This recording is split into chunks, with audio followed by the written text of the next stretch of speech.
तिलकुट चतुर्थी व्रत कथा। एक समय की बात है। एक नगर में जेठानी और देवरानी रहा करती थी। जेठानी अमीर थी और देवरानी गरीब थी। देवरानी भगवान गणेश की भक्त थी। देवरानी का पति जंगल से लकड़ियां काट कर नगर में बेचकर अपना घर गुजारा करता था और अक्सर बीमार ही रहता था। वहीं देवरानी जेठानी के घर काम करने जाया करती थी।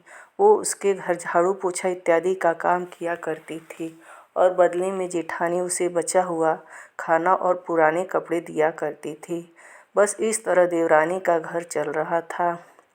इसी बीच माघ महीने की तिलकुटा चौथ का समय आ गया। देवरानी ने व्रत किया।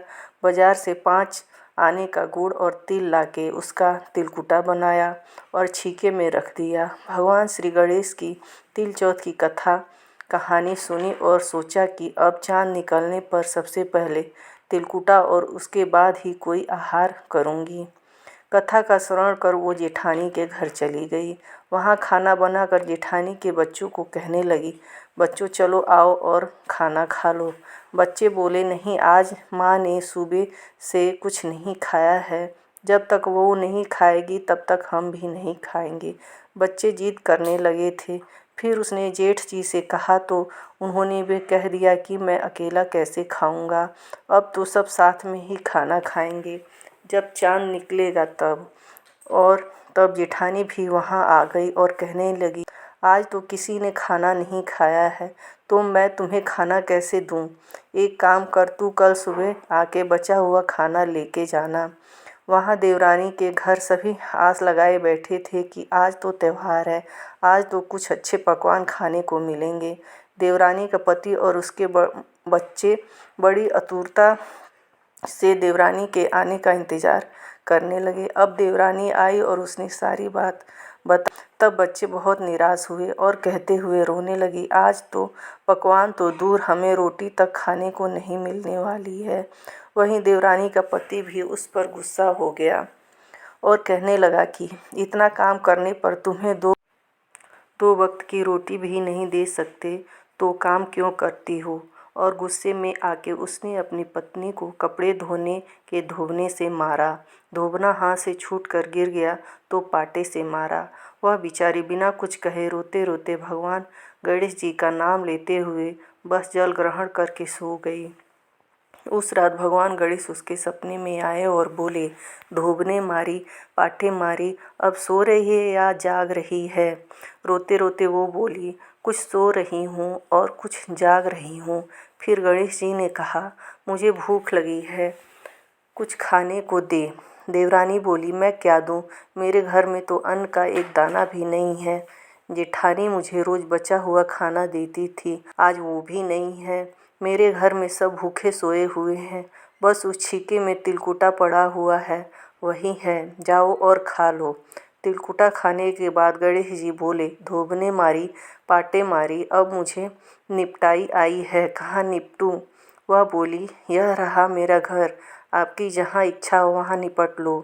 तब गणेश जी छोटे बच्चे की आवाज़ में बोले, अब कहाँ पाछूं। नींद में मग्न देवरानी को अब गुस्सा आने लगा था कि कब से ये मुझे तंग किए जा रहा है। और उसने कहा, यहाँ मेरे सिर पर पोंछो। और कहाँ पोंछोगे। अब सुबह हुई और देवरानी को सभी देखकर चौंक गए। उन्होंने देखा कि सारा घर हीरे मोतियों से जगमगा रहा है। गणेश जी जहाँ अपना हाथ पोंछ कर गए थे वो हीरे की टिक्की और बिंदी से जगमगा रहा था। देवरानी उस दिन जेठानी के घर काम करने नहीं गई थी। बड़ी देर हो गई लेकिन देवरानी का पता न पाकर जेठानी ने अपने बच्चों को देवरानी को लाने भेजा। जेठानी ने सोचा कि कल शायद मैंने देवरानी को खाना नहीं दिया, इसीलिए वह बुरा मान गई है। बच्चे देवरानी के घर पहुँचे और आवाज़ देने लगे, चाची चलो, माँ ने बुलाया है, घर का सारा काम पड़ा है। अब देवरानी ने कहा, अब इसकी कोई ज़रूरत नहीं है, हमारे घर में सब भरपूर है गणेश जी की कृपा से।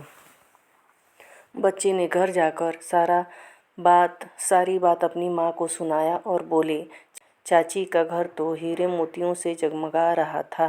बच्चों की बात सुनकर जेठानी दौड़ी दौड़ी देवरानी के घर पहुंची और सब देखकर चौंक गई और बड़े अचरज से पूछने लगे, अरे ये तो बता, ये सब हुआ कैसे। देवरानी ने भोले मन से उस रात वापस घर आके जो कुछ भी हुआ वो हूबहू कह डाला। लालच की मारी जेठानी अपने घर आई और अपने पति से कहने लगी, सुनो, मुझे इस कपड़े धोने के धोने से और पाटे से मारो। उसका पति बोला, हे भगवान, तुम्हारा दिमाग तो ठिकाने पर है। ये क्या बोल रही हो तुम? मैंने आज तक तुम पर हाथ भी नहीं उठाया है कभी। मैं तुम्हें इस धोबने और पाटे से कैसे मार सकता हूँ? वो अपने पति की एक भी न सुनी और जिद करने लगी। मजबूरन उसके पति को उसे पीटना पड़ा। उसने रात को सोने से पहले ढेर सारा घी डालकर चूरमा बनाया और छीके में रख कर सो गई और विनायक गणेश जी का ध्यान करने लगी। उसी रात भगवान गणेश जी उसके स्वप्न में आए और कहने लगे, मुझे भूख लगी है, मैं क्या खाऊं? जेठानी बड़े अहंकार से कहने लगी, हे गणेश जी महाराज, मेरी देवरानी ने तो आपको सूखे का तिलकुटा खिलाया था। मैंने तो झरते घी का चूरमा बनाकर छीके में रखा हुआ है। यही नहीं, साथ में मैंने फल और मेवे भी रखे हुए हैं। आपको जो मन करे वो खाओ। अब बाल स्वरूप गणेश जी ने कहा, अब मैं निपटू कहाँ? तब जेठानी बोली, मेरे देवरानी के घर तो टूटी फूटी झोपड़ी थी। मेरा तो ये कंचन महल है। आपको जहाँ निपटना है वहाँ निपटो। फिर गणेश जी ने कहा, अब पोछूं कहाँ? तब जेठानी बोली, मेरे ललाट पर एक बड़ी सी बिंदी लगा कर पोंछ लो। धन की लालची जेठानी अब पूरी रात सुबह के इंतजार में सोई नहीं। उसे लग रहा था मेरा भी घर हीरे मोतियों से भर जाएगा। अब वो सुबह जल्दी उठी और अपना घर देखकर फूट फूट कर रोने लगी। उसका घर हीरे जवाहरात से नहीं बल्कि गंदगी से भरा हुआ था। चारों तरफ गंदगी ही फैली हुई थी। उसके सिर पर हीरे की बिंदी की जगह गंदगी बिखरी हुई थी। पूरा घर बदबू मार रहा था। वो चक्कर खा के गिर गई और भगवान गणेश जी को कहने लगी, हे गणेश महाराज जी, ये आपने क्या कर दिया? मुझसे रूठे और उस निर्धन देवरानी पर टूटे। अब जेठानी गुस्से में अपने घर की सफाई करने में जुट गई, लेकिन वो जितना साफ करने की कोशिश करती, घर उतना ही गंदा हो रहा था। जब जेठानी के पति ने यह सब देखा तो वो भी उस पर गुस्सा हुआ और बोला, लालची औरत, तेरे पास इतना सब कुछ था, फिर भी तेरा मन नहीं भरा। और वो गुस्से में आके वहाँ से चले गए। अब जेठानी ने निराश होकर चौथ गणेश जी से ही मदद की विनती करने लगी। गणेश जी वहाँ प्रकट हुए और कहने लगे, अपनी गरीब देवरानी से तुझे जो जलन थी उसका यही फल है। अब जब तू अपने घर में से आधा उसे सौंप देगी तब जाके ये सब साफ हो जाएगा। अब लालची जेठानी ने अपना आधा धन देवरानी में बांट दिया, लेकिन उसके चूल्हे के नीचे कीमती